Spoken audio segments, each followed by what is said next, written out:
Somebody do. Oh, it's Awesome Session Friday night, episode 48. Welcome, guys, with the original clan of four. And we'll go ahead and jump right into... Four for Thor. We'll jump right into our movie quotes. We'll start with you, Paul. All right, my quote was from one of the several movies that everybody from my generation says define their generation, so you other old farts better get this. Screws fall out all the time. It's an imperfect world. So you said I would have to get that, and I don't know what that's from. Mallrats. What? Is it Mallrats? I mean, that makes sense. No, it's a John Hughes movie. I'll give you that much. Oh, man. Any John Candy movie.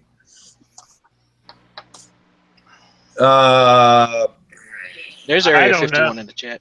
Oh, hey. Area 51's in... Ferris Bueller's Day Off.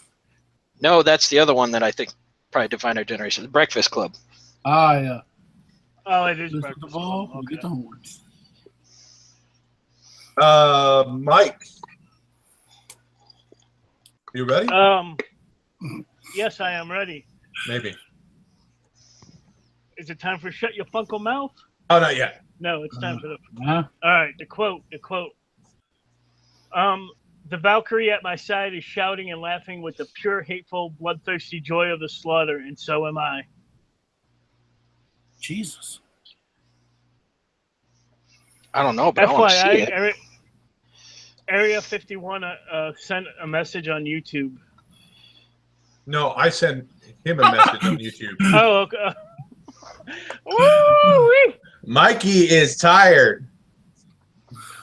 7 days of work, man. Yeah, the Valkyrie at my side is shouting and laughing with the pure, hateful, bloodthirsty joy of the slaughter, and so am I. The Watchmen. No. Super Sarah stuff. Thor. I give up. 2005. Oh, man, I'm so out of it right now. Sin City. Who says that?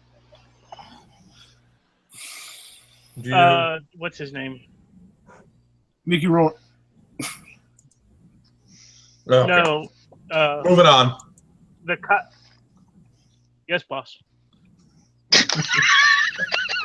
I'm so out of it because I'm trying to send messages here. One of these days we'll get this show right. Let's see who's in the chat while Huey figures this out. Yeah, everyone's happy there. At Cat Ren Figures, Stephen Higgins is in the chat. Midwest British Geeky Guy. Is Mrs. BGG with you? I need to know these things. Super Sarah Stuff. Area 51.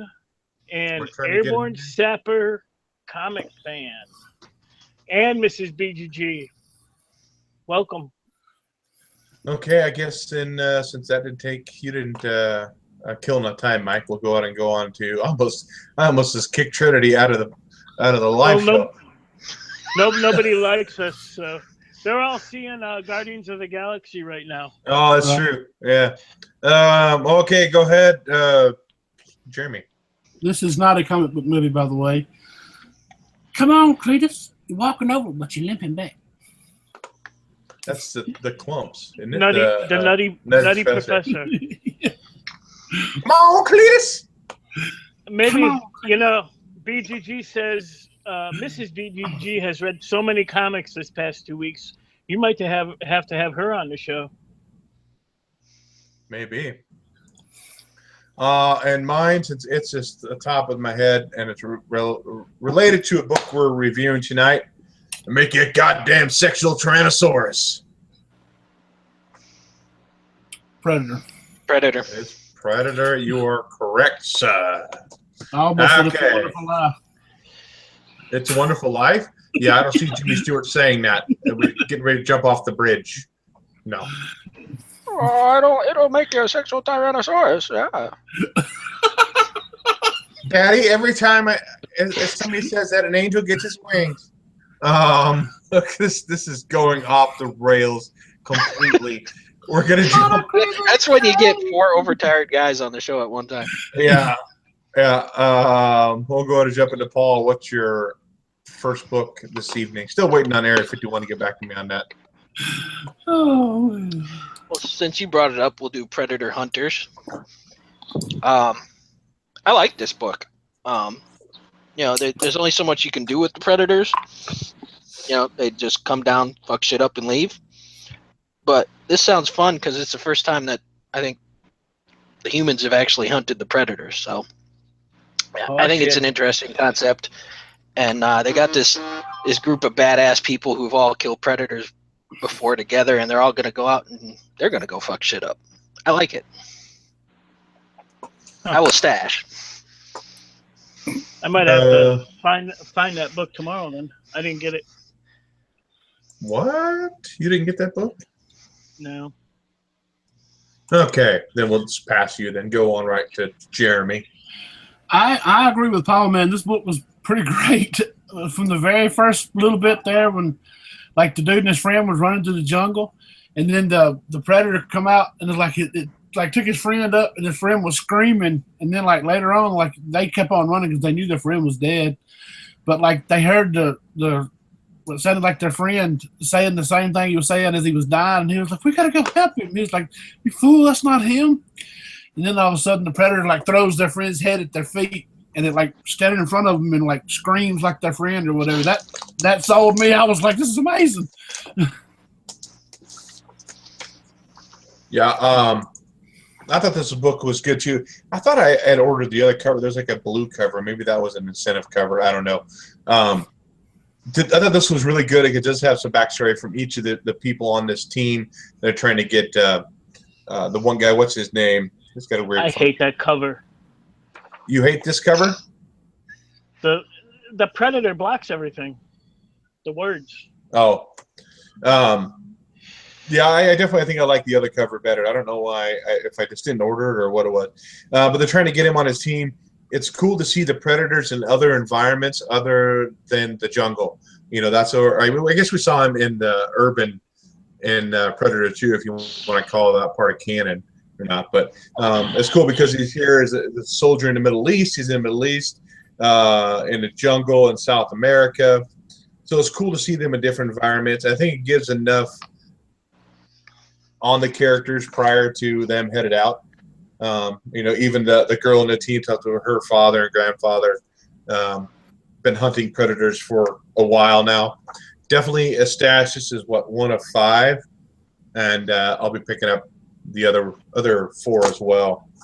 Yeah, I thought that was cool that they, without giving too much away, that they talked about predators as far back as the 1800s and Mm-hmm. Yeah. I also liked how the predators had like different like masks and different things, like they're different, like I guess camouflage or whatever. Because if I'm not mistaken, in one part of the book, the predator like he's standing there in front of the dude and he takes his mask off, but it doesn't show its face. It just, so I don't know if they look different or something, but yeah, it's an awesome book. I do like the I'm not going to give it away. I like the picture in her. And the girl on the team, her father's study of what's on his wall. I thought that was pretty funny. Yeah. Yeah, definitely a good book. Mike, what's your first book? All right, let's. I don't know. Mike is overtired. I am overtired. I sped read these books, and these reviews are going to suck more than usual. Let's do Injustice 2, number 1. Jim Lee. This was a stash from. What? That's Jim Lee art, man. Oh yeah. Mike's all ready to throw down with you. He's like, "What?" That's the from working in customer service for the past 7 days. But anyway, yeah, this was I can't wait for the game. I know, Jeremy, you can't wait either. This is the story before the game actually happens. Yeah. A couple of points in this book. They hint at Harley Quinn becoming the next Robin, which I thought was pretty cool. And what else? Yeah, this is good stuff. Stash for me. Injustice 2, #1.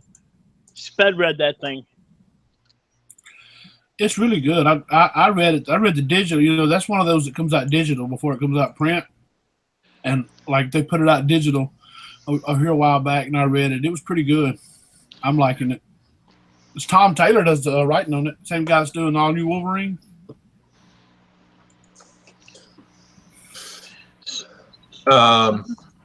Yeah, you read that last week though, didn't you, Jeremy? You said you read it digitally. It was a few weeks ago. I've already up to #4.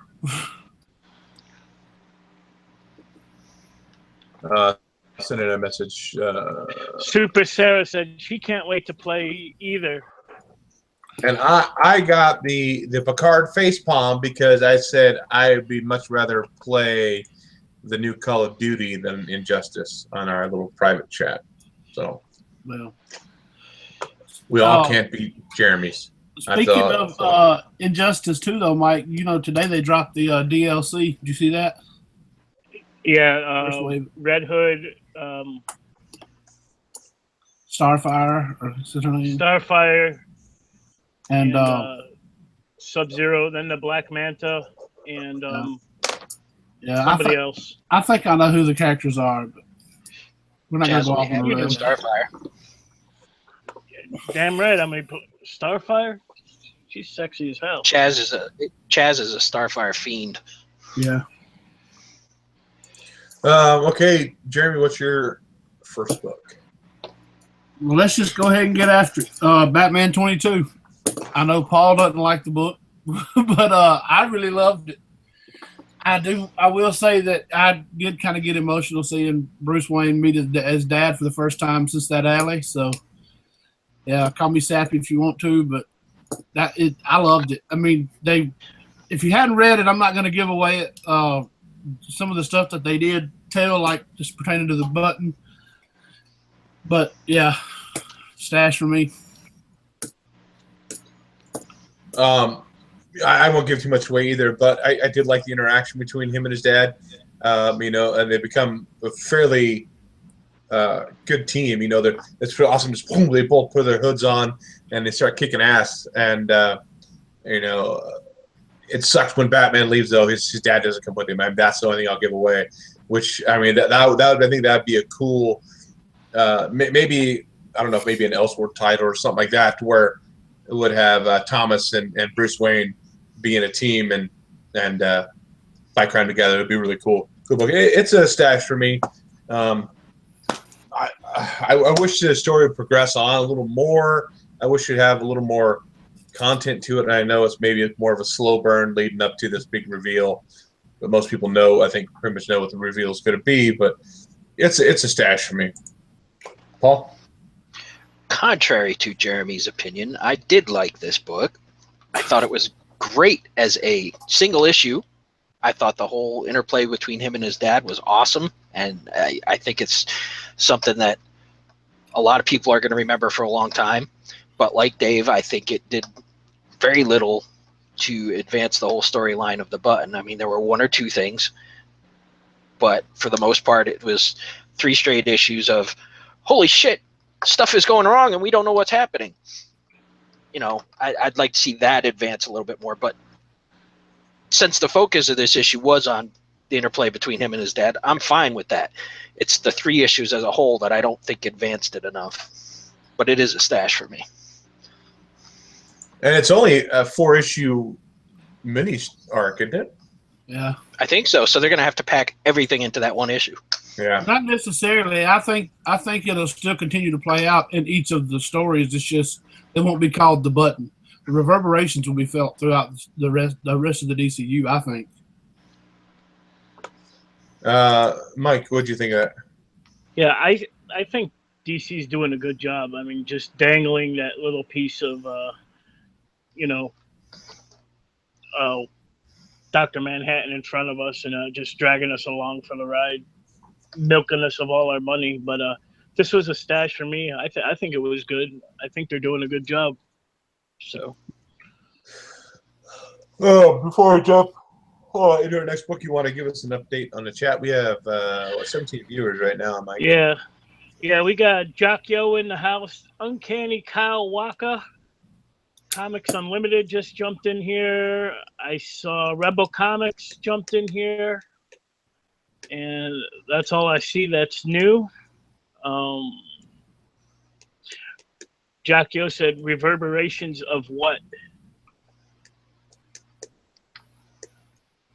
Oh, you talking about this, how what the Watchmen universe is going to play into the whole DC universe, right? That we talking about, Jeremy?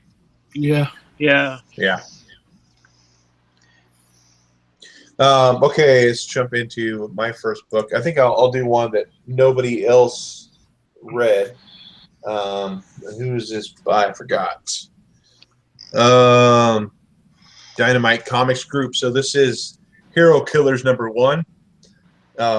This is kind of a cool take on a hero book. So the whole storyline is there is this city that's overrun with crime, and so they decide to pay superheroes to come in and clean it up. The unfortunate thing is all these superheroes come to this town. They want to get paid. They all fighting the same bad guy. Whoever ends up capturing the bad guy is the one that gets the money. And all the little sidekicks are little peons. And, you know, the main characters, this is Black Terror. Black Terror, yeah. He's one of my favorite Golden Age characters. He's a total asshole and a drunk and everything else, and he treats his little Black Terror Jr. I'm not sure. Remember what his name was, but he treats all of them like crap. And like they end up catching this bad guy, and he comes in, I'm taking credit for this. You know, it's a cool take on a superhero book. You know, where money is king in the superhero world versus doing just what's right. It's a stash for me. See, I don't know much about this character. I'm assuming he wasn't this much of an asshole in the Golden Age, Paul. No, he was a pharmacist and chemist. And What? mixed some chemicals together and got his superpowers and stuff. But it's like, look how far we've come.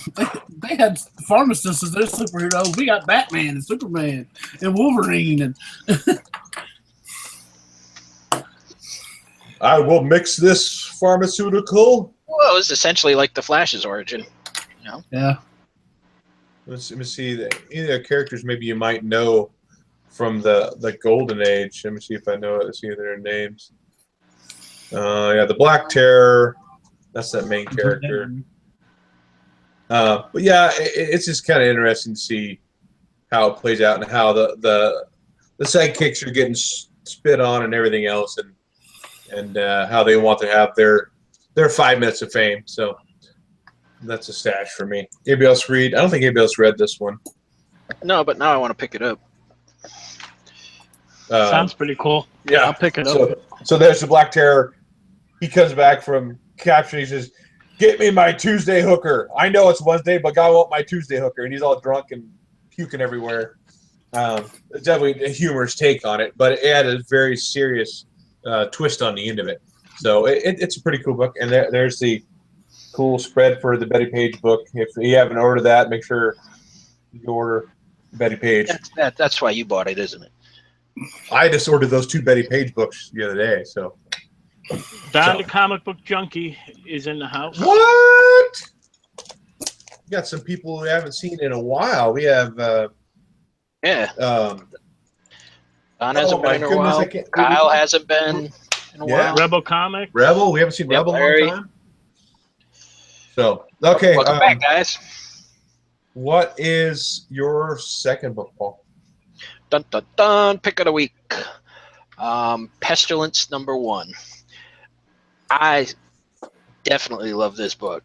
This book was I love historical books. I love zombie books. Mix them together, you get an awesome freaking book. And if you're into that kind of thing, there's even some naughty bits being floundered about. Naughty bits. Yeah. So I mean, it was just everything about this book was awesome. The art was awesome. The story was awesome. The characters were awesome. I just really, really dug this book. Big time stash. And it's already, I think, hitting, what was it on eBay, like $12 to $15 already on eBay for just the cover A. Yeah, so, I mean, it's already. It's definitely going to be an in-demand book. Seems to be that Aftershock seems to be the. This is Aftershock too, right? They seem to be coming out with the books that people are just really going for lately. Yeah. Yeah, Image has a few too. But Image has much higher print runs. Yeah, they do. Yeah. Big Bear just jumped in here. Oh shoot, we got how many? 14 Hey, what's up, Big Bear? Jeremy, you read this book, Naughty Bits and all. What do you think of it? It was my co-pick of the week with Batman 22. I really dug it. I wish I would have picked it up now. I want to go get the 2 and 3, but if I can't find number 1, that's going to be kind of pointless. So I just have to read it online or something. But yeah, I really liked it. The zombie part, I'm not going to give any of the story away, but I mean, y'all already told it's zombies and stuff.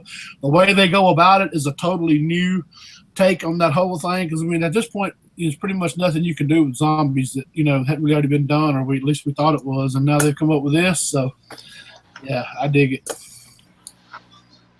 Pick of the week. This is probably my pick of the week too. Kind of like Paul, I think what they're trying to do here. If I read it when it was first in previews, it was saying that the Black Plague was not like a virus; it was a zombie outbreak, and they were covering up as a virus. So I do love that. I love historic pieces that take and add fiction to it to make like, oh, really? That is kind of cool. Max Brooks did History of the Zombie or something like that. It's a trade paperback. This kind of does the same thing about historic pieces throughout time. Like the Great Wall wasn't built to keep away, was it the Huns or whatever? It was built to stop the zombie apocalypse from coming through. So I really do dig the historic aspect of it to it and adding that fiction part to it as well. Was there anything else I wanted to say? I don't think so, but this is a pretty awesome book. I don't think I have it on my pull list, but I probably will be getting it on my pull list though. Mike, what's your second book? I also stashed Pestilence just because it did have. Because he always forgets me. I mean, well, I don't have. Okay, never mind. My bad. You are on my list saying you do have it. I apologize. Go ahead, Mike. Quiet. I also stashed this just because it had naughty bits. That's it. Naughty bits be damned. Well, go ahead and I don't give us know. I don't know what the rest of the book was about, but you just saw naughty bits. Weren't even zombie naughty bits. He went on page 1 and just stopped there. He did. Well, I mean, the pages are probably stuck together after that anyhow, so quiet. Yeah. Was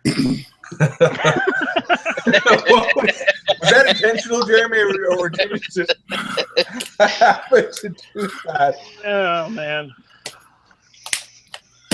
Yeah, this one's going to go off the rails bad tonight. Going off the rails on a crazy train. Mike, go and give it, since you didn't give a thorough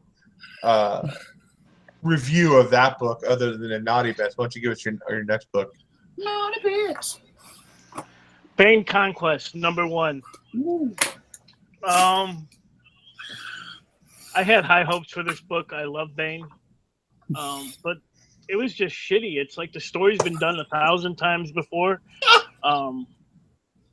I think we were spoiled in that last Batman run with Bane in it. Mm-hmm. It was so good, and then this comes out. So this is a definite blast for me. Will I be picking up the rest of them? Probably. But this was a blast for me. Let's see here. I want to make sure I don't miss anybody. What are you laughing at, Jeremy?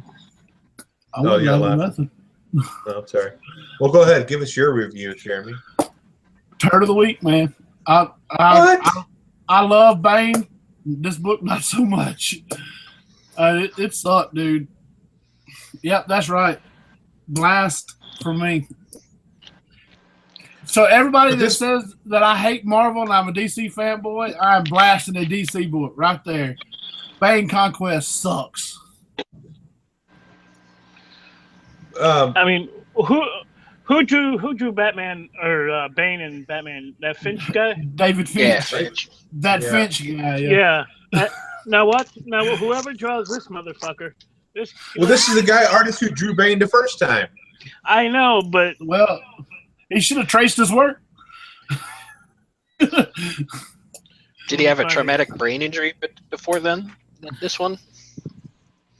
I don't know. My take on this, I mean, it was okay. I don't think it was great by any means. It looks like John Romita Jr. drew. Not that bad. So I have a question about Bane. Why in this mask does his nose stick out? Anybody else know why? It is kind of weird. I like his mask when it's a full mask. You can't see anything. That's always seemed like it's more intimidating to me.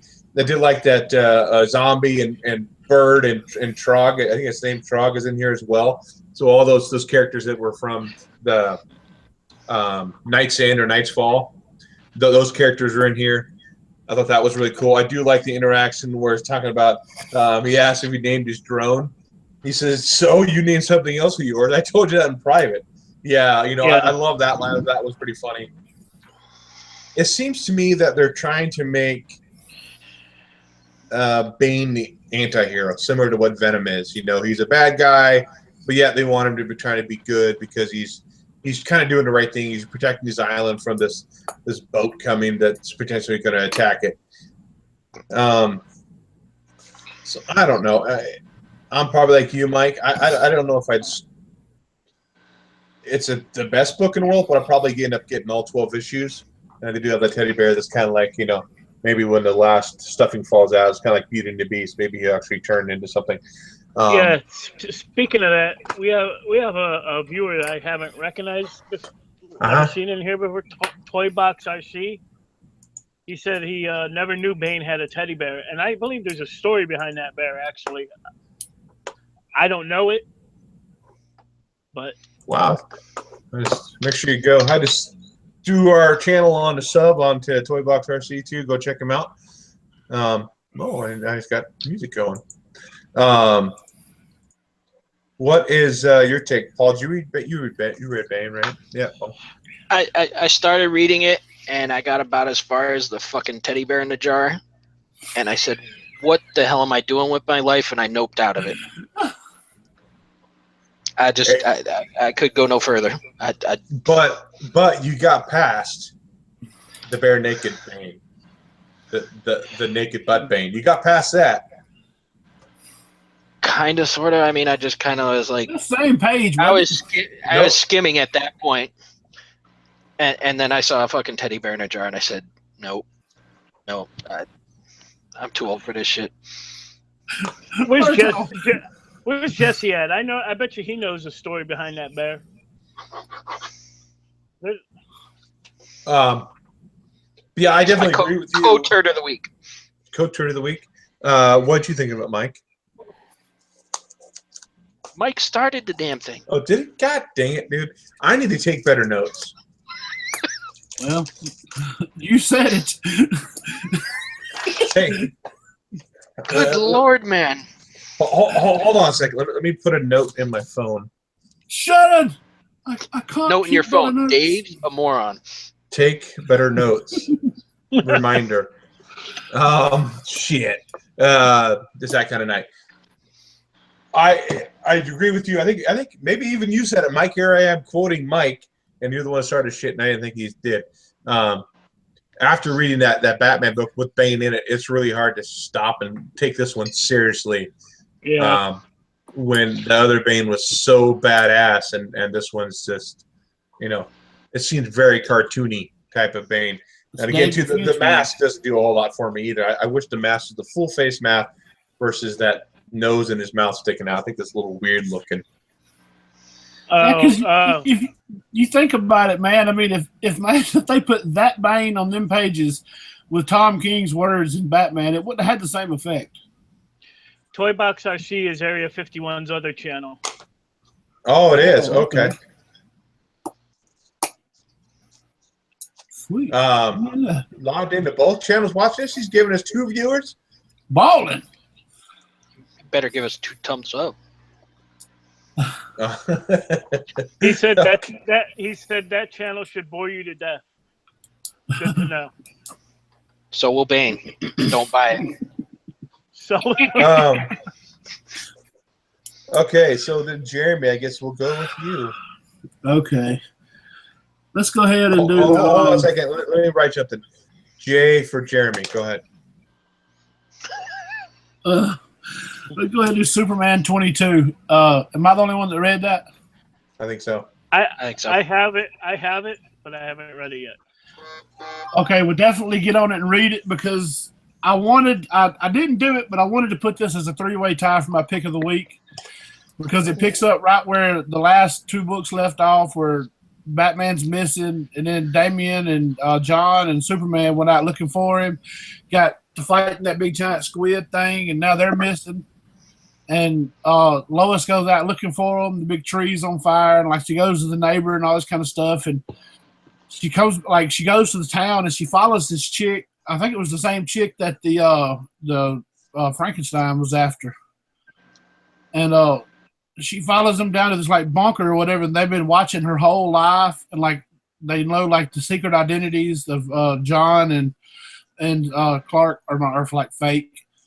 But she goes back and she's in the house, and like the whole town's and like the mayor and stuff's in there, and they try to get her. And she runs upstairs, and the guy like busts through the floor, and he's like, "You mean Superman's wife is going for a gun?" She said, "This isn't a gun." She pulls it up, and she got that glove from the bat suit that she had when they were on the moon.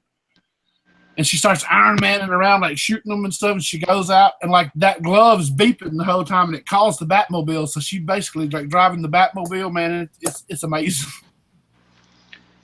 It's electric. But it ends like really crazy. Like it's got a big twist at the end of it, like goes down, and yeah, you just have to read it, man. It's awesome. Did you get this? Or you don't have the physical book yet, do you? Not yet, and I didn't get that cover. I'm going to be looking for it this weekend. That's awesome. I got the cover A. Yeah. Jeremy talking about he's getting dirty with his talking. What? I won't even go into it here, Jeremy.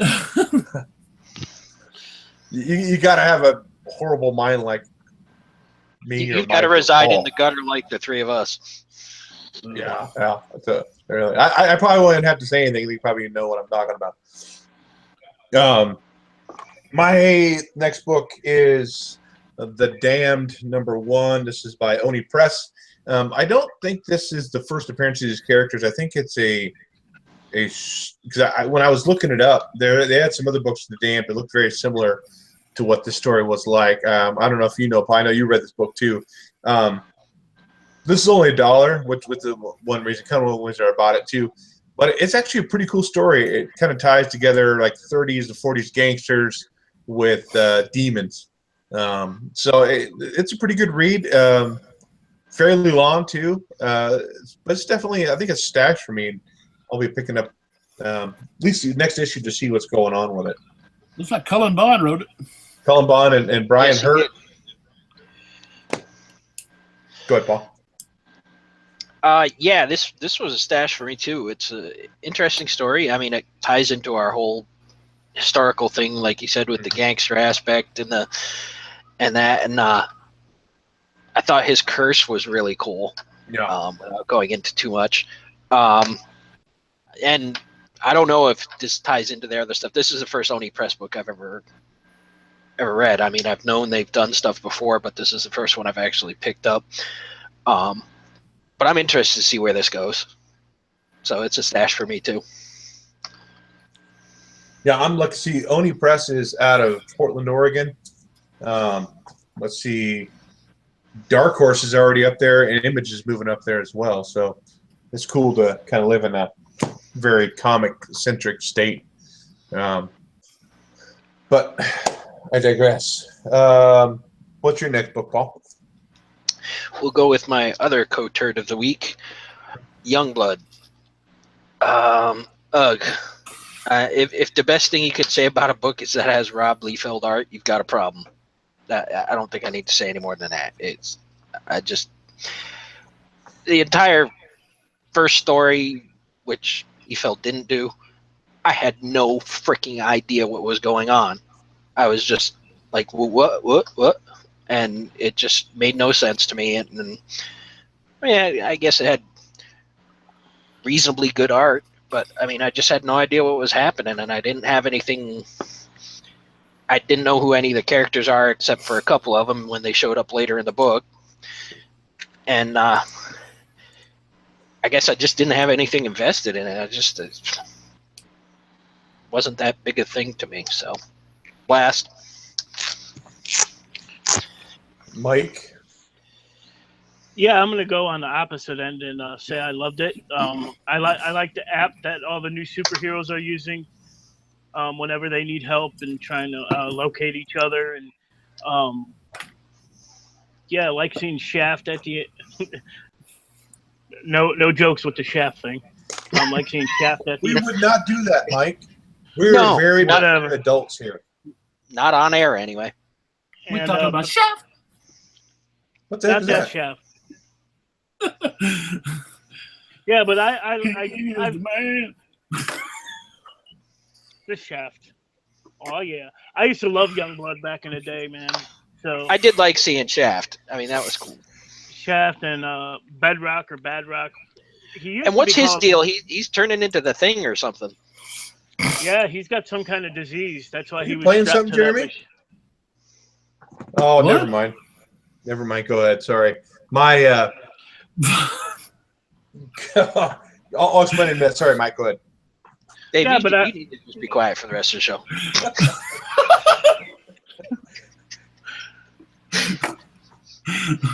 Youngblood. I like this cover too with Chapel. I wonder if Chapel's going to be in the next couple issues. I do like that cover, and I must say, I actually did kind of like the Liefeld art. I mean, he has improved some, and I liked his little story that he gave. That was the best part of the book. Yeah. But anyway, I'll tell you who else did a good cover for that is David Finch. You did a cover for that? Yeah, he did a cover for that.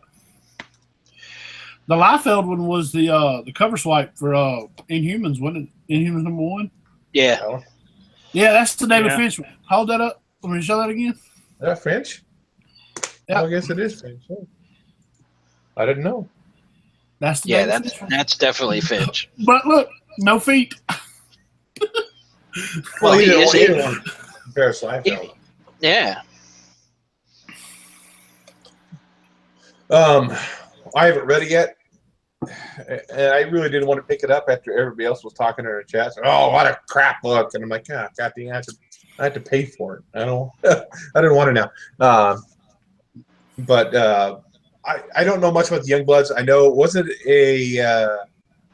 one of the titles that started out with Image too when it popped out in '92. Yeah.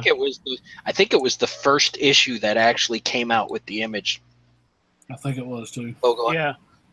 And then it was like Brigade came out for that and Spawn. And, Hey, it's Jesse, I know. And because it was Liefeld, it was the first issue that came out, and it was 8 months before issue 2 came out. Yeah. So reason I was getting confused, I asked if Jeremy had something on. My headset is actually hooked to my Xbox in the living room, but I've turned the volume down here, and I adjust the volume on the laptop, and I had the volume up on my headset, and all of a sudden I hear people talking, and I see Jeremy laughing on his screen. I'm like, what's he doing? What the hell is he doing? Is he playing something over there? And then I realized it was my wife was watching something on the Xbox, and all of a sudden I'm hearing different voices in my head. But, it's probably the same as every other night. I digress again. So where were we? Who did I leave off on? I think Mike's next. No, I read the book, by the way. Okay, sorry. God dang, here. Make another note. Well, I will say this: I started reading the book, and I didn't. I'm like Paul; I didn't know who anybody was, so I noped out pretty quick after that little feller turned into a big feller jumping off the roof. Little feller. Yeah. I didn't really know what was going on, so I just decided I said, "Nah, I'm just gonna go." But I did like that one cover, the two covers, the Finch cover and that other Liefeld cover. That was, I think that was a comic mint. It was the homage to Inhumans #1. So, but yeah, I probably won't pick up issue 2. Did I pass anybody else before I move on? Young Blood for Life. 4 for Thor. Okay, go ahead, Mike. What's your next book? My next book, fuck you guys, is my pick of the week, Secret Empire #1. Bless it. Goddamn. What?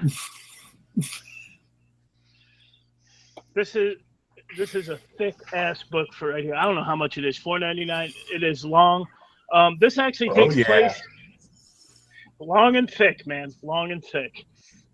Takes place, I don't know, a decent amount of time after the Zero issue. So Captain America and his Hydra affiliates have everything in place, and a lot of the heroes are underground in splinter groups, and I just love it. I don't care what anybody says. I love Captain America being a villain. Blah, blah, blah. Stash it. Pick of the week right here. So far, I got a lot of other books to read, but yeah.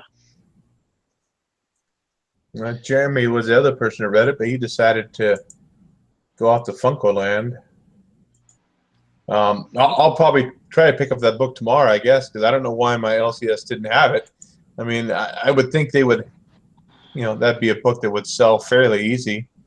But especially in that granola country you live in. Hey, watch it. It's patchouli, not granola. Patchouli.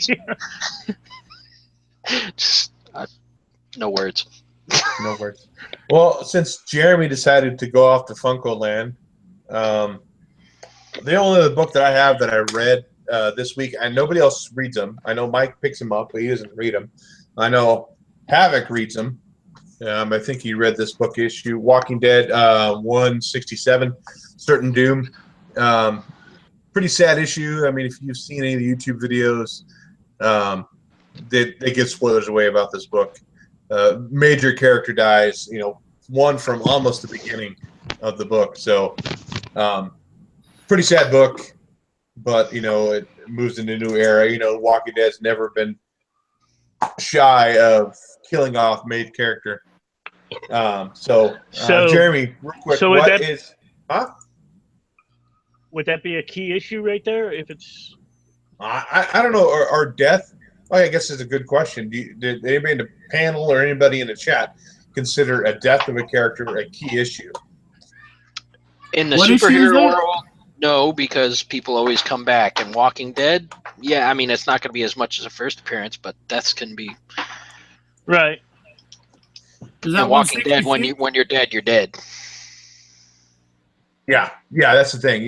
There's no coming back. There's no flashpoint. There's no,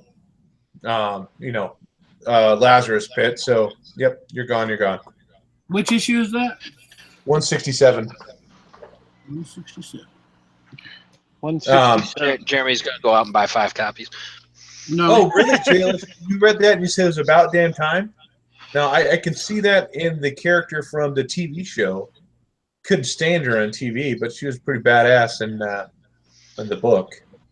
I gotta ask you on the offer who dies. Remind me. I just posted it in our little group chat, in our private chat. So, Jeremy. Mike can't handle that kind of technology at this point. I know, it's like, what? What was your take on Secret Empire, Jeremy? It wasn't as bad as I thought it was going to be. I did like some parts of it. You can already see they're kind of, or from what I read of it, I might have not finished it all. I've been kind of busy today. And it's big and thick, ain't it? Yeah, well, whatever. You're trying to go to get into saying that kind of stuff. The book is anyway. It is a huge book. It's huge. Anyway, Dude, yeah. could I didn't understand the dude puking up a lunchbox. I mean, with Captain America. He was an Inhuman. But that's your superpower? You can just throw up random stuff? Either. But he was actually hiding. He was hiding that lunchbox from the school. Don't forget, Jeremy. Your beloved Batman has a villain called Calendar Man. Yeah, but this dude in modern day swallowed a lunchbox and threw it up. Or no, he just looked at. He didn't swallow it. He just looked at it on his phone and said, "Bleh," and there it was. I mean, anyway, you could kind of see that. I don't know. It kind of seemed like they were already kind of like playing on that. Would he stay a villain, or it kind of came across that as me. But it was okay. I mean, yeah. Big shout out to El Comic Box and Lunchbox Batman. They popped in here. El Comic Box says, great show. Yeah. Just peeking in. Wish I could stay and watch. Viva, blast it or stash it. So. I will say that regarding Secret Empire, that I've seen a couple articles this week where they've been talking about how Marvel's fallen all over themselves to say that Steve Rogers will be a hero when this is all over because people are so pissed off about it. Yeah, I mean, it really made me even more mad. It made me even more mad after I watched that Superheroes Decoded, and they showed all the stuff that, how Captain America got his start, punching Hitler, and there was 2 Jewish guys that came up with him and all this kind of stuff, and then they turn around and do this with him, Marvel, Genius, pure genius. Mike? It's a marketing thing. I mean, plus the owner at the time of Marvel was Jewish. Stan Lee is Jewish. I mean, yeah. At the time in comics, there were a lot of Jewish guys. You got to think about it from a marketing standpoint too. I mean, bad publicity is still publicity. So you have all these people talking about, oh my God, Captain America is bad. Which we read the first issue earlier this summer, and we're all pretty up in arms about, like, what the hell is this? But it got people talking. That's the thing, and it got people buying the books, I guess. Or it may have lost some of those core followers. I know when I told my dad that Captain America was a Hydra agent, he always has been. He got so pissed off because that was like his favorite character growing up, was Cap. And so when he found out that, he was pretty torqued. Well, I think that is why they are so vehemently putting out there that he is going to be a hero after this. I think it did hurt him in the pocketbook. I mean, you kind of saw it with the whole thing over the past couple of weeks where they've been like, we're ending the social justice shit. And I think it's because, let's not get it twisted, DC is, you look at the numbers, DC's eating them for lunch. Mm-hmm. I mean, they have really taken a hit in the pocketbook. And, I mean, I've been able to find some Marvel books over the past few months that I actually like by and large, but I think most of their stuff is crap right now. And, I mean, it's consists mostly of let's put Deadpool in everything and let's do social justice shit. And that's not what people want. I mean, they had that stupid editor who says people came back and said they don't want woman superheroes. Bullshit. We don't want you changing the superheroes that we had. Make up new ones. I was going to say this earlier, but I didn't. I didn't say it. But when we were talking about, I think it was Pestilence's Aftershock we were talking about. This, I've not been collecting that long, but it kind of seems like this way to me. It kind of seems like, Marvel used to be the big, premier thing, and now, like, since they've done all the social justice warrior stuff, DC's kind of stepped up, and like that's where people are flocking to. So Image and all those other indie titles are kind of like taking up space where people are flooding from Marvel. You know what I'm saying? Well, I think DC went back to more of the traditional roots of the superhero versus trying to make it relatable to the, I don't know if you want to say millennials or not, but the social justice aspect of it. And then Image is more of the indie stuff where, you're not going to get that superhero feel. You're going to get more paranormal and real world stories. I think it has its own niche where where Marvel and DC doesn't really go very often. Yeah, I mean, that is the freedom of creator-owned, is you can do whatever the hell you want. You would never see a book like Pestilence at Marvel or DC. Jackie said, I'm pretty sure Marvel's been #1 in revenue and market share for the last 5 months. Yeah, well, if you have 15 tie-in issues that cost $5 to $10 a piece, yeah, I'm pretty sure they'll make more money. Yeah, but the Rebirth has been better. And they may be market share, but you take the movies out. Yeah, the next Deadpool book they're charging $10 for. Yeah. Hopefully they will do this. I don't know. I guess I don't care too much for. It doesn't bother me too much to have reboots, and you know, some people have been pissed off about all the reboots and stuff like that.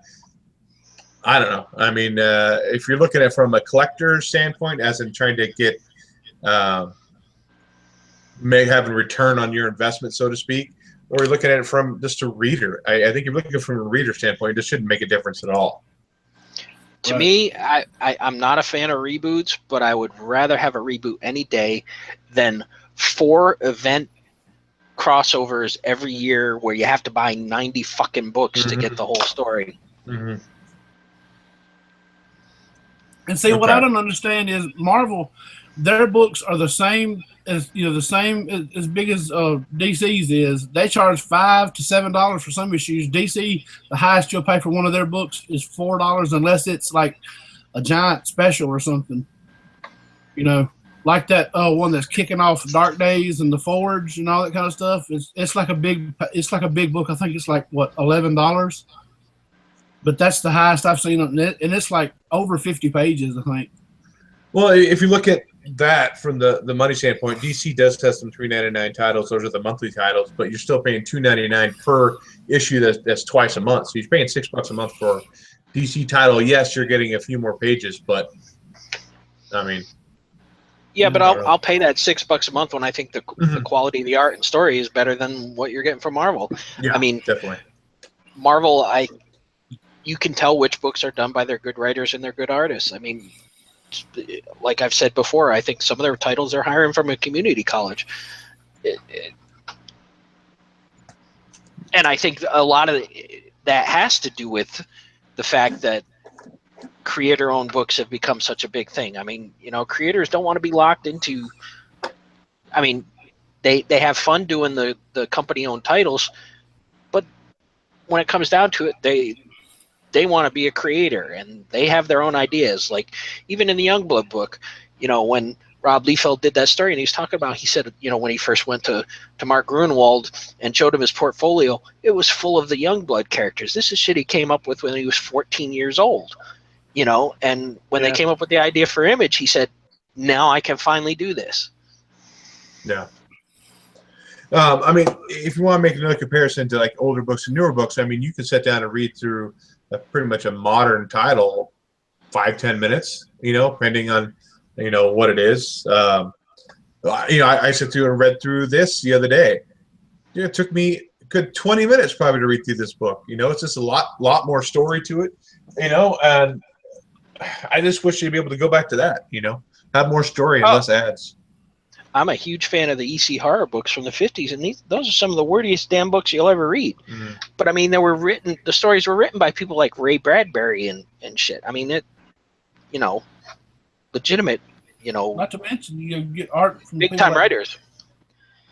I don't know about those books, but like I remember looking at my big brother had a box of books that he used to keep under his bed, and I would sneak in there and take them out, and there was like old Conan they were dirty books. Trinity, don't lie. No, man, it was Conan. It was the old Conan black and white issues, you know, and the Creep Show and stuff like that. You know, it was comics, and I just, you know, I was under the bed. He's not talking about between the mattress and the box spring. He kept them in a big cardboard box that was right up under his bed. It was like a bunch of, you know, and I never knew until I got into comics that was like Bernie Wright's and, you know, Creep Show. Now I wish I had those books now. But Bernie was the real deal. I mean, it was, man. Now that we've gone completely off the rails. Yeah. I actually was able to backtrack and remember where we are because Playboy Trinity, That's what Jason Smith's asking you. I see him more of a Penthouse type of guy. No. I'll hold off. So yeah, I was talking about Walking Dead. So that was my book. Do you have any other books you read this week, Paul, or maybe name off a couple you picked up you haven't read yet? I did read Green Lanterns. Okay. I think the cover with the skulls are amazing. Do you have that one, Mike? This one? Yeah, that's a cool ass cover. I thought the story was great. I mean, I'd kind of had let this one go by the wayside and hadn't picked up some, and I read this. I really loved the story. I thought it was good. I mean, you got all the lanterns in it except for Hal Jordan, and there's just like this one little moment where Jessica's talking to her ring and they're going back and forth and bitching at each other, and then the ring starts popping off in Spanish with Los Cientos and stuff, and I just started laughing. And it's just little things like that. I mean, I just thought it was a really cool story, and how they got to the Lantern home world, and she basically gets stripped. They're like, you ain't been through training, you ain't shit, and I thought that was cool. So I mean, I'm gonna start picking this up again because it seems like a good jump on point. So I'm gonna start following this again. Yeah, I dropped Green Lanterns around issue 5, I think, after the rebirth, but I picked up a crap ton more for 50 cents a piece at my LCS recently, so I'm gonna go back and read those. I mean, I enjoyed it enough. I just didn't want to pay, $3 issue. That was kind of like, This seems like it might be an interesting arc. So, how about you, Mike? Any last books you want to talk about real quick? I didn't read any others, but of course I did pick up Superman. I picked up Aquaman number 22, right there. I picked up. Cover. Was that Miley Cyrus? It kind of looks like her. Justin Bieber. He looks like Spider-Man. Spider-Man 16. What else did I pick up? Spider-Gwen number 19. That's a pretty cool cover too. That looks like that kind of like brings me back to her first appearance issue. It's red instead of the blue, but it's that same type of artwork. Yeah. I got X-Men Gold number 3. I love that cover. Don't mess with the X-Men. Where's she stepping out of the poster? Oh, I didn't even freaking notice that. Oh, that is pretty cool. Anyway. At this point, the only thing you're going to notice is a naked chick standing in front of you. And that's a 50-50. I disagree there. That's a 99%. He'll notice that. We got naked chicks? Maybe not. See? 50-50. Yeah, but I got a lot to read, and so... Area 51 asked if anybody's going to comment on Black Bolt. Anybody read Black Bolt? I did. What do you think of that, Jeremy? It was okay. I mean, it wasn't great, and it wasn't horrible. He kept repeating the same thing, or he kept repeating the same thing over, and I was like, okay, this is getting old. And then, so it's like, and then they kept building it. Well, no, they kept building it up where like he's going to speak. He's just going to slay fools. And then like he gets out there, that big guy, and he like breaks that thing off. He's like, I'm about to throw down on you. He's like whispers, and nothing happens. And he gets his butt handed to him. So yeah, they want to see X-Men Gold number 3 again. Yeah, that's a sick cover. What other books did you pick up, Jeremy? Anything else you want to talk about real quick? I started to read Jean Grey, but noped out on it pretty quick. So I got that too. Yeah, I have it. I haven't even cracked it open yet. I did get quite a few other books. These were $1.50 a piece. They're Alterna Comics, Amazing Age, Croak. Stroke. Croak. C. Adam Reck. Yes, in Spanish. C, senor. C3PO. Lilith Dark. And then the other ones I picked up, I haven't read yet. Spook House. Sword Quest. This one was only 25 cents. Based off an Atari game, I guess. Underdogs. Cool Action Comics. That's a cool one. Homage. Eternal Empire. Never read that one. No, I have the X-Men Gold. That is an Image, yes. Guardians of the Galaxy. What's this one? Which one is that? The Next Great Galactic Adventure here. Against here. Courier number 2. I really enjoyed the first one. Thought that. I forgot to get that. God damn. Jean Grey and Black Bolt. So those are the books that I need to read this week. Oh, hey, did anybody in the chat read the Hellboy book this week? I was going back and forth. I'm picking it up because I love Hellboy, but I don't know. British Kiki guy, Mike, did you pick up the Funko TMNT comic? No, I did not. I didn't pick up any of those either. I had another one on my list. Jen, I don't know what it was. Oh, Jean Grey, 13? that's what it was. Huh? I was just at 13. No. So I guess that's going to go ahead and end our comic book portion. You don't really have anything for the Funko Mouth, do you tonight, Grandpa? I got a little bit. Nothing spectacular. No pun intended. Oh, snap. Oh, he went there. I like that secret. Shut your Funko mouth! Thank you. It's almost like he has rabies or something. He's got Tourette's. What'd you call me? Go ahead. Anyway. Penguins suck. Oh my Anyway, fuck off. All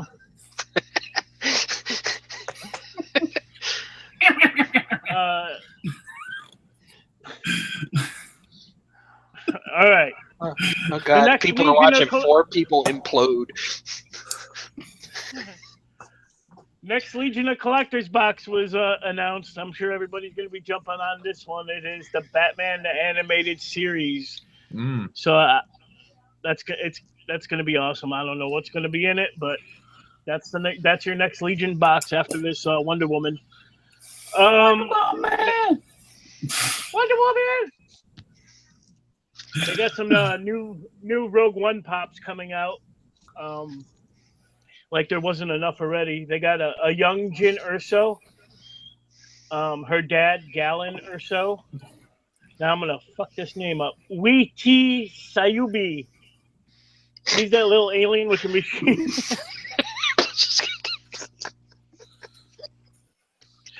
I hate you all. And they're gonna have a Death Star droid. So be on the lookout for those. They also announced War for the Planet of the Apes. They only showed 2 of them, which is Caesar and Maurice. And that's all the news I got. I got 3 pops this week with my hot cash. I got the Galactic Convention Han Solo. I got Steve Stamkos from Tampa Bay Lightning. Right there. And I got Penis Head himself, Man-at-Arms from Masters of the Universe. I thought I was the only one that thought I called him that when I was a kid. No, he has a head like a penis. Yeah, but didn't they come out with? Didn't Masters of the Universe come out with an action figure where guy had like a gun for a dick or something? What? I'll have to find it now. Mike would have had that. No, I had Tila though. And you checked under Orko's cloak to see if it was anatomically correct. Either. You want to hear a dirty story about Grandpa when he was a kid? You know, I was so fucking dumb as a child. I saw a lady come come on the screen on the TV, and I'd run to the TV to try to look up her skirt. I shit you not. You could ask my mom. If you want to think about like television like that, I remember when Michael Jackson caught on fire in that Pepsi commercial. Remember he got really bad burn? Yes. I always thought that every time he did a video on MTV, that was live every single time. And I remember telling my dad, "Oh my God, he's going to be burnt when he does the video next time." So stupid things like that. So Yeah. I saw the Spider-Man Homecoming, some of those pops today too. Yeah, those are out too. Those are out. I know Stephen Higgins got a few of them the other day. I've been at work. I've been at work for the past 7 days. I haven't had a chance to go out, but I do have the day off finally tomorrow for free comic book day and Funko Pop hunting and all that good stuff. I saw the Vulture. He looked actually pretty cool. And I saw Tony Stark like in his street clothes. That was a pretty cool looking pop too. Apparently, Tony Stark and Spider-Man in his homemade suit are the ones to be on the lookout for. Oh, really? Fun. Yeah. So Tony Stark like wearing either a duck or a puppy dog on his shirt? Yeah. Huh. I might have to go back and buy one of those tomorrow then. They had one of them there. Anybody else got any new Funkos this week? Yeah. Nope. Nope. You don't No know? Funkos? You don't know just by thinking? I pre-ordered. Did you buy Funkos and forget about them and have to get reminded around the room? Yeah, I was looking on my shelf to make sure I hadn't bought any and put them over there. But I pre-ordered the Entertainment Earth exclusive Diana, where she's in the hat and the coat, and she's got her shield and the sword. I haven't been doing any Funko pop hunting lately. The comics have been the bane of my existence. That's the way. I mean, I'm reining all that in the pops until Justice League drops, and then I got to get everyone. How about you, Paul? Getting any new Funkos recently? Nah, this week was nothing. Yeah, a lot of stuff going on. Yeah. So I think that's going to end that segment. Shut your Funko mouth. Shut your Funko mouth. Go ahead there, and we'll move on to Trinitys Super Cinema. Okay, before I start doing the screen share and all that, I want to talk about a story. Here randomly the other day, I don't have the picture. I mean, I have the picture, but I don't have no way to show it to you guys. But if you go to Josh Gad's Twitter, he randomly tweeted out a page or a picture of the penguin. And some people did some, people were like, what is this? And then people did some detective work, and they were realizing that he was followed by Jeff Johns, John Berg, David Ayer, and it was one more person he was followed by. He was followed by like pretty much all the big, decision makers at DC. And they're kind of suspecting that the penguin might show up in either the Batman movie or since Matt Reeves wasn't following him, it was David Ayer. It could be Gotham City Sirens. He could show up in there. What do you think about Josh Gad playing the penguin? He's got the body shape. Yeah. Who is he? Josh Gad, he played in the new what's it called? Beauty and the Beast. I don't know. I don't know who he was, but he's not been in a lot of stuff. He's been in some stuff. He's the guy that's been trolling what's her name, Daisy Ridley on like Instagram and stuff, and like he'd go live on like Instagram or Snapchat or whatever. He'd go in her trailer, telling her he wanted to ask her something. He'd try to like get her to tell him stuff about Star Wars. He was all over the internet there for a while doing all that stuff. But what do you think, Dave? Wonderful man. Did Dave die? Okay, if nobody else is going to talk, I'm going to go ahead and do my screen sharing thing. Hold on. I'll screen share the picture that you were talking about. Okay, sweet.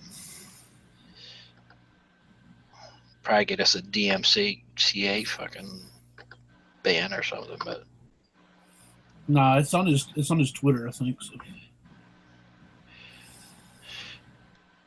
That was his post about it.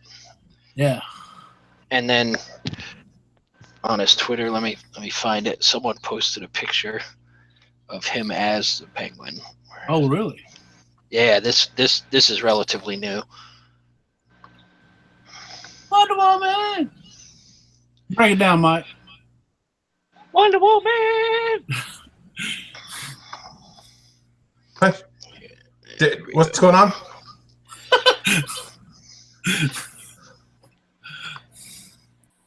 What I miss? I had to go get something to drink. Mr. Mustache is getting us a picture or something. Oh, is he? Okay. I wanted to make sure I didn't miss you, Jimmy. No. Wonder Woman.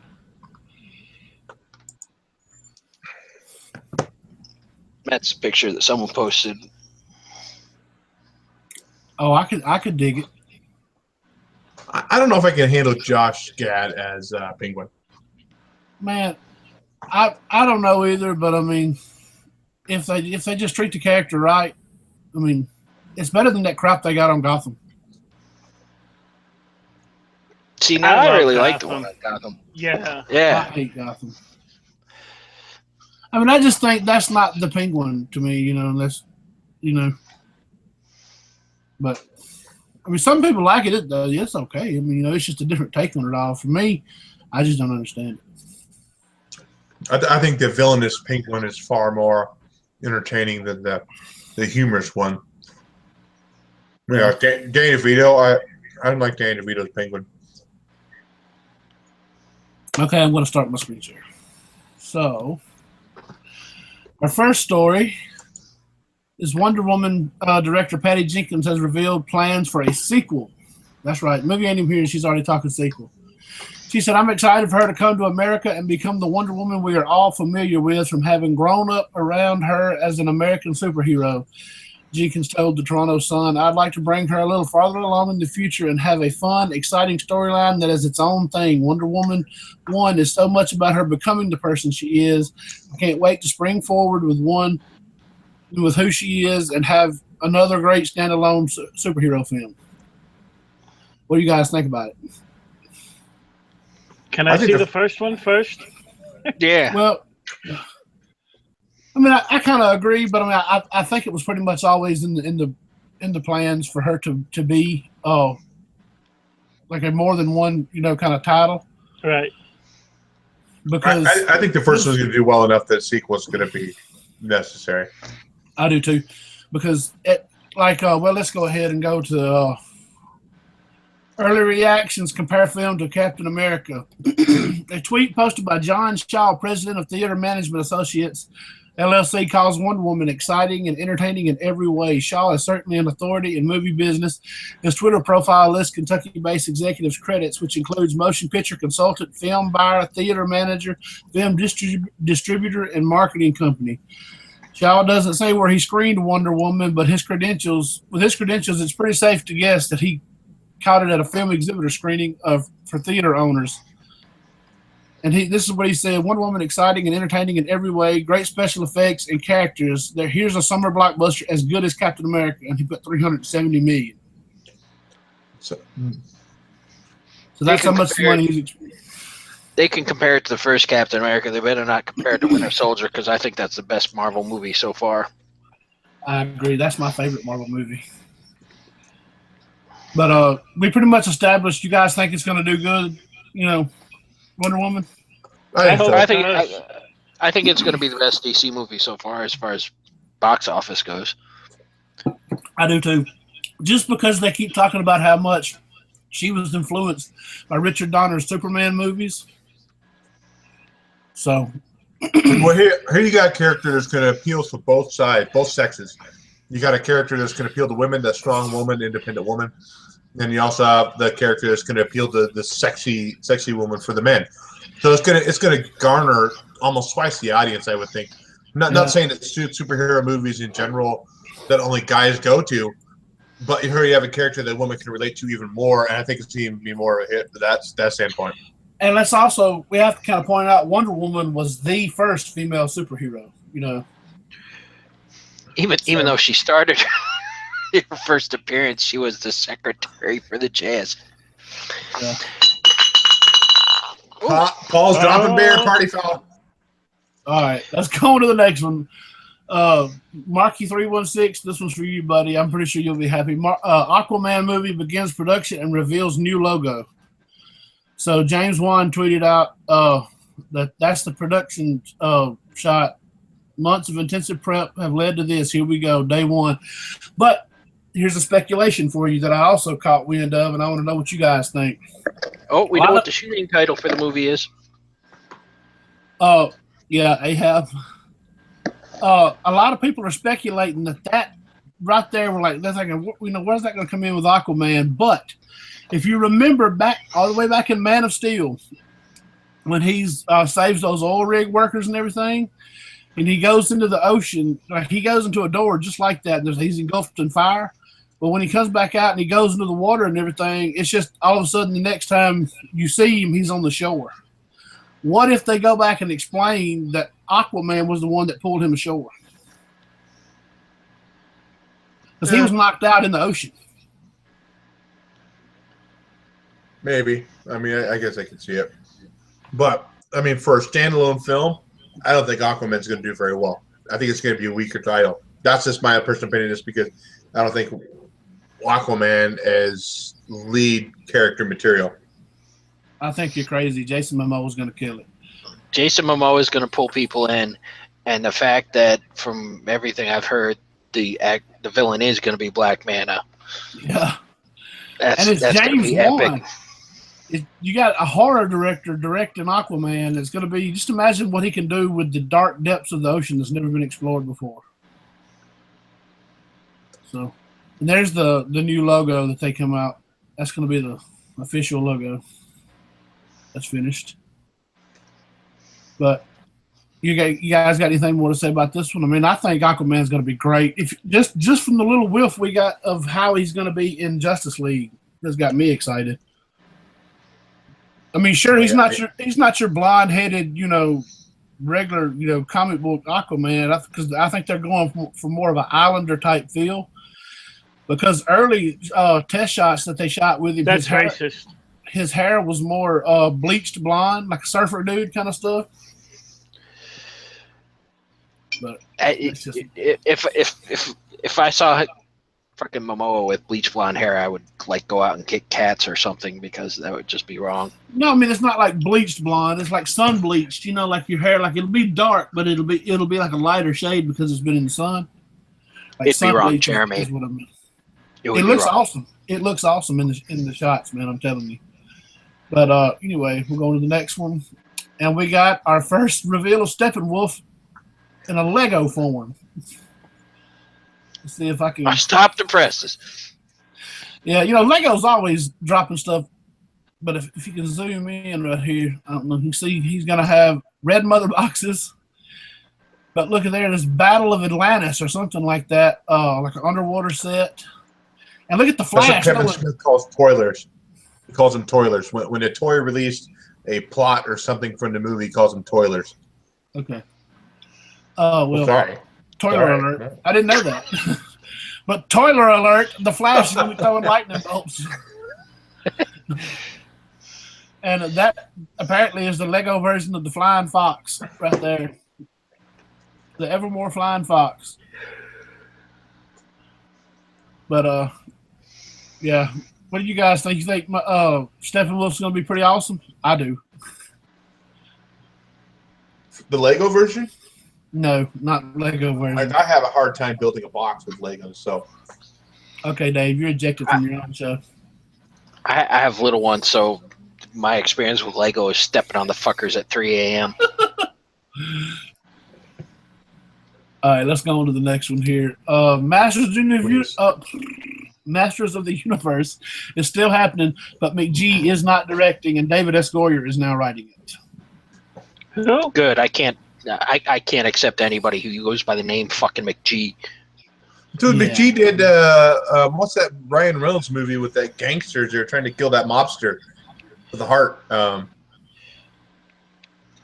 You remember that movie? Yeah, it made such an impression you can't even remember it. Ace of Spades.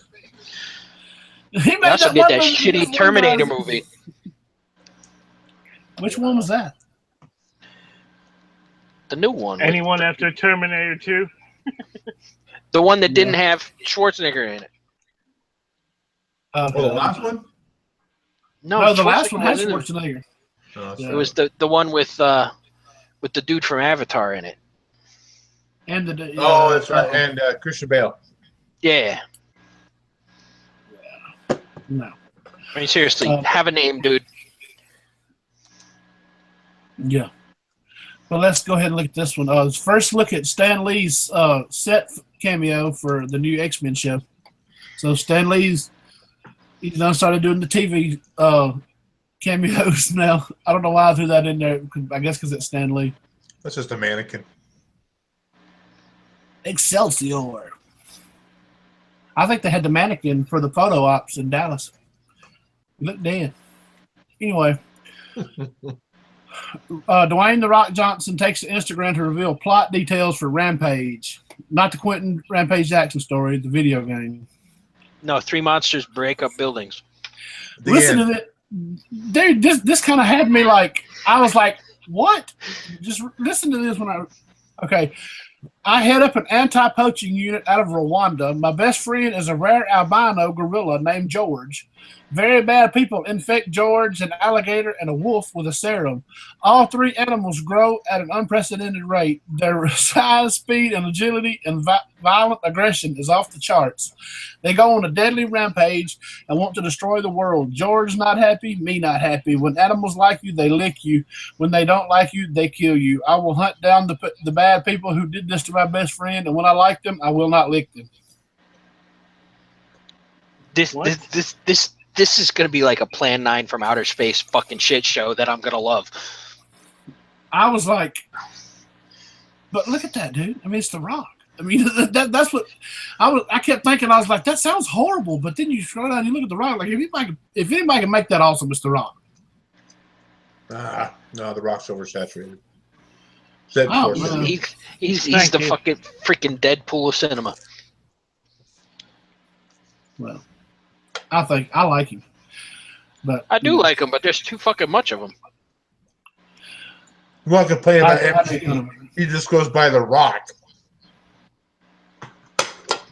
Yeah. Yeah, but I know his real name. Dwayne Johnson. Okay, this is the story that I saved to last. Batman director Matt Reeves. I was obsessed with Batman when I was a kid. This is a quote straight from him. It's a strange thing to be involved in 2 franchises, which were the 2 that I was connected to most as a child, Reeves said. I was just so obsessed with Batman when I was a kid. What I find so interesting about him as a character is that as far as a superhero goes, he's not superhuman. He is a person, and he is a tortured soul who is grappling with his past and trying to find a way to be in a world that has a lot that's wrong with it and trying to find a way to reconcile all of that. That is really a powerful character in the same way that Caesar is such a powerful character. What do you guys think about that quote? I think Matt Reeves is absolutely going to slay it with Batman. What else has he done? Planet of the Apes. That's it? Well, the last 2 Planet of the Apes. Do you need more? Yeah. Yeah. Well, yeah, but you've been an idiot this entire show, so, I mean... What's that? I said you've been an idiot this entire show, so we're just discounting you completely. Let's feature this one? Way to treat your guest. You're the host. The host, sorry. There's another another gaff there. So are you done with your stuff, Jeremy? Yeah. Dave, you got me all messed up, man. What? I didn't do crap. You can't blame me for your problem. Because I got well, not cinema related, but who watched American Gods? I did. Not me. I'm waiting to watch it. You What did be I in think? for Rude Awakening episode 1, Jeremy. Oh yeah. The pacing was off for me. It seemed off. I think it covered the first two issues of the comic. I mean, I don't know how that relates to the book, the novel itself. But the pacing seemed off. It just seemed really off for me. Yeah, I mean, I think it's trying to. I think it's trying to find itself. And they are legitimately they are taking an incredible story and trying to pack it into a series, which, it's kind of like Watchmen, that everybody said this is freaking unfilmable, and they're trying to do it. I mean, which they also said about Game of Thrones too. And I will say that first montage at the beginning was like Game of Thrones on acid. I mean, it was freaking blood and just that whole Viking thing. That was yeah. That was crazy. that Viking who steps up on the beach, that one little fruity is filled with when like 10,000 freaking arrows go. Yeah. I was like, what the?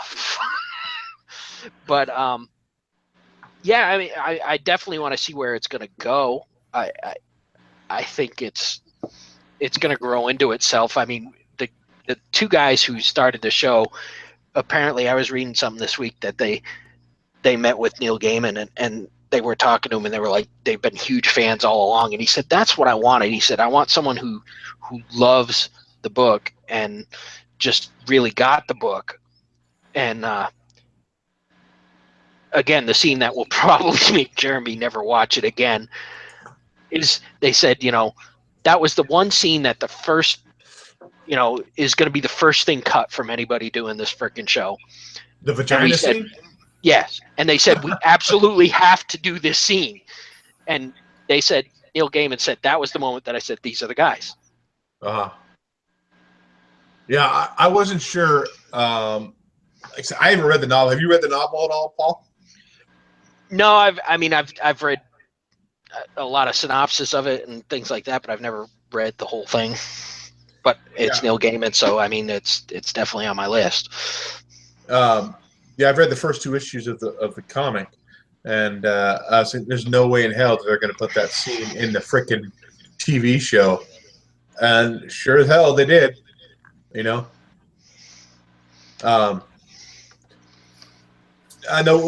Are you picking up the books too? The comics that are coming out, Paul? Not yet, but I'm going to start grabbing them now. Yeah. So what's your take on that? I mean, for me, it's like, I want the next comic to come out, next two to come out before I watch the next episode. Would that bother you all, watching the show, then go back and reading the books? Tough call. I mean, like when I started watching Game of Thrones, I hadn't read the books yet. Mm-hmm. And then I just started devouring the books and got ahead of the series.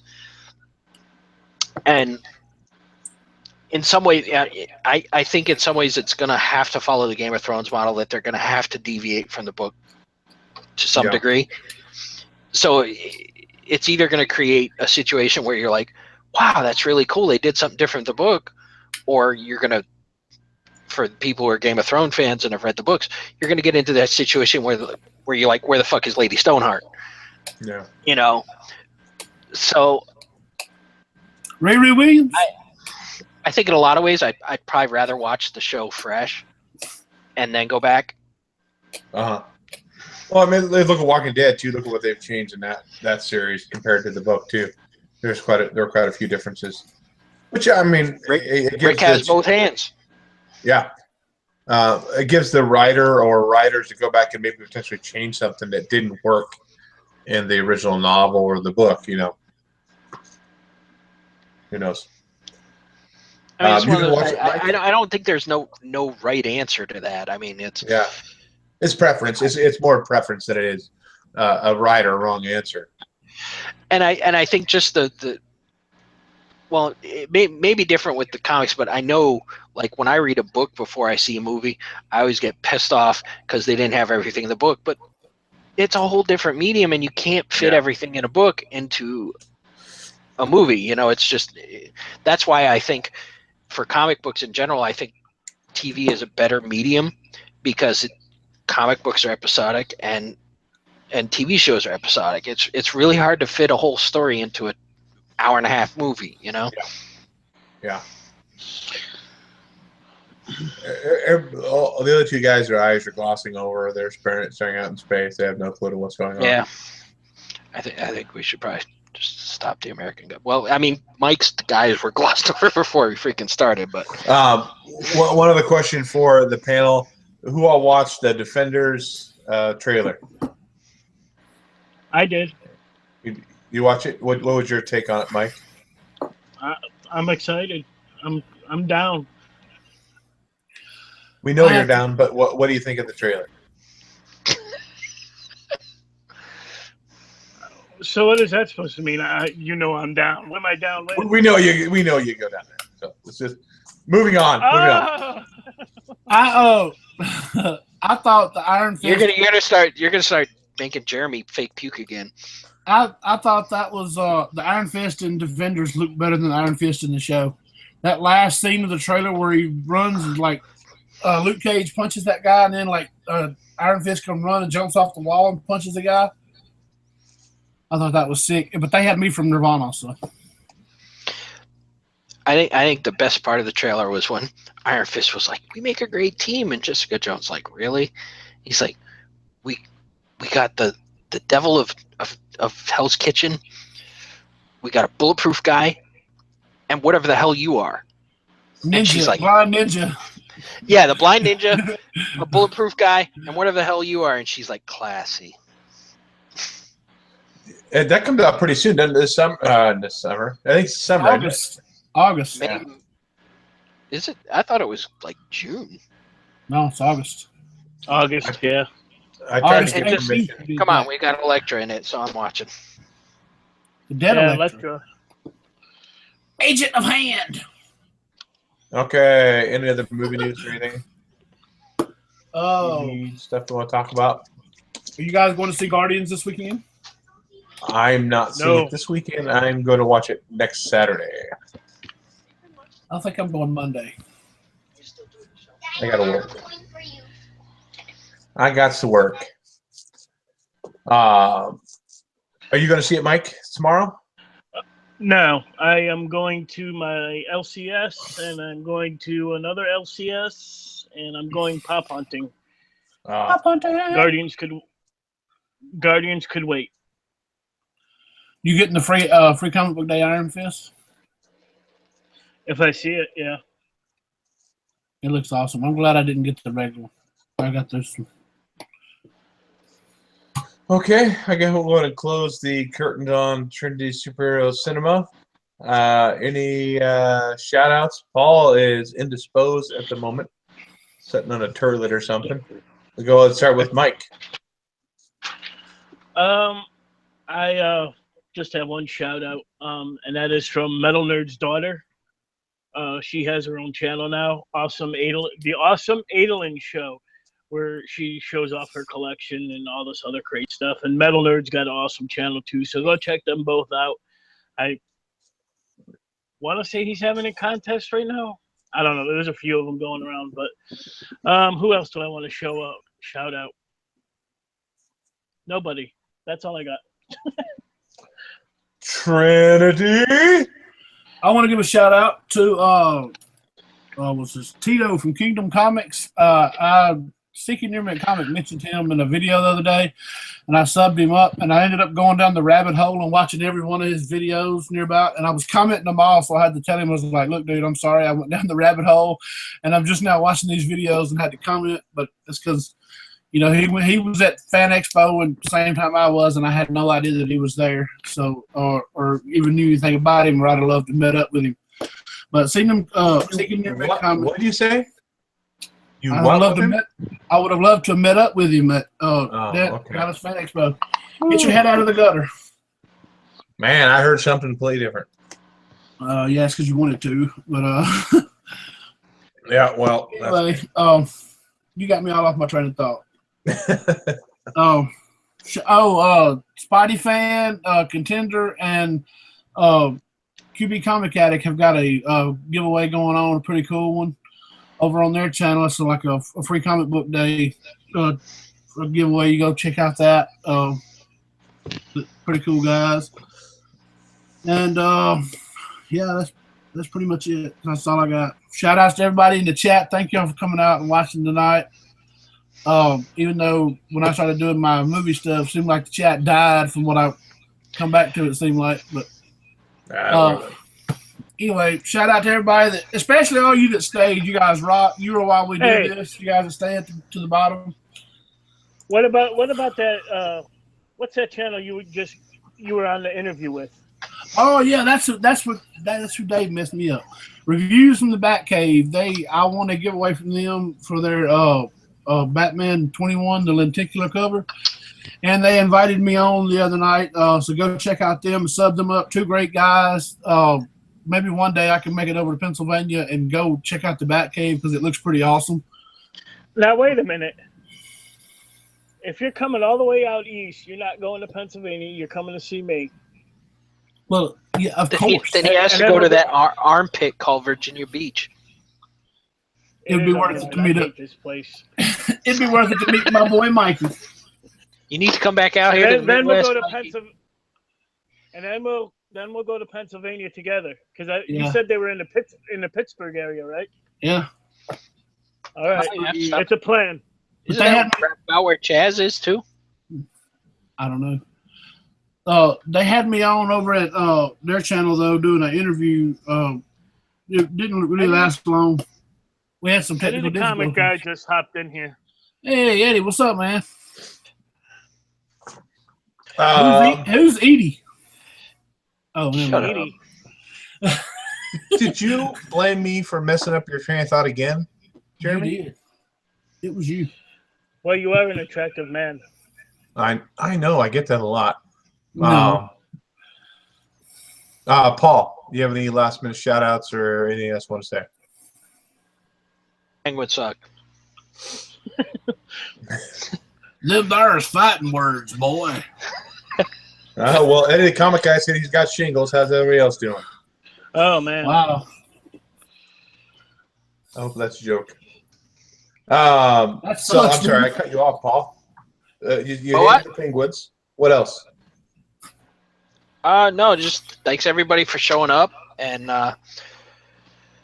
Eddie, I think this may be the first time I've seen Eddie in our chat. He's been in there before.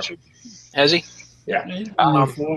Yeah, and I think we need to do this show every week with 4 overtired guys because I think we had a good time. Yep, I think so.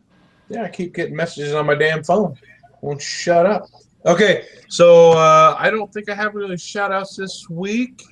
We're sorry I couldn't get Area 51 in here. We should have contacted him sooner. And everybody have fun on Free Comic Book Day. Yeah, everybody have fun on Free Comic Book Day. Hope you get what you want. And what? Mike's interrupting me now. I didn't say anything. Okay. So, okay, guys, whether you blasted or whether you stashed it, happy reading, and we'll see you next week. Later, guys. Later, fellers and fellas.